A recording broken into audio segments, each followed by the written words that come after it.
afianao etanila ket mila tsako zavatra mavalifaly asambatra ny fo anao aza Saropiaro fany fitiavako tsy hiova venao ataoko mpanjaka teny fokots'olona rovo ka mengavy avy Kamengavy avjaly anao aza Saropiaro fany foko sy ny saiko efa lasanao fa ianao no tokako hatramizao tsy atakaliko na maro ny tsara ianao aza Saropiaro fany foko sy ny saiko efa lasanao fa ianao no tokako hatramizao tsy atakaliko na maro ny tsara Placen mahir, enao le fatikizako ny fiainako tsy vadikaka aza Saropiaro anakala fa lefitsika roa efa nakiniko amy trantsa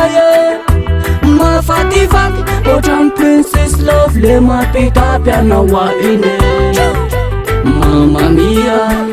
aza Saropiaro enao manafanakala zilapanakala zibaganakala ka tsy avelako any afy le pikanao atiko tezeditranao iafiko niakotranao ariko fa tsy laiko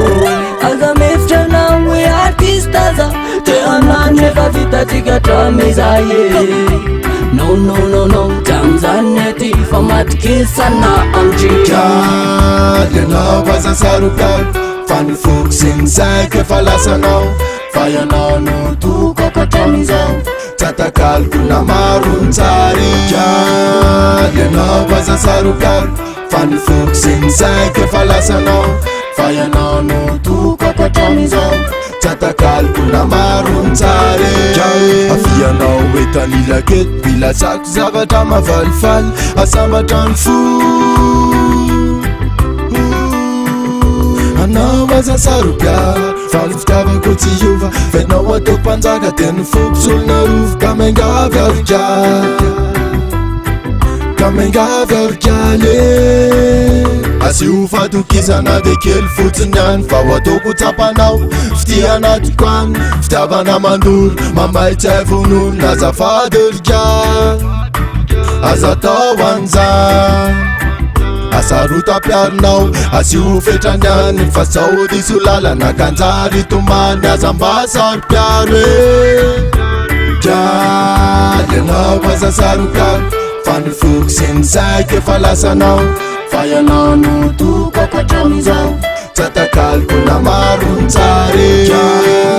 ianao aza Saropiaro fany foko sy ny saiko efa lasanao fa ianao no tokako hatramizao tsy atakaliko na maro ny tsara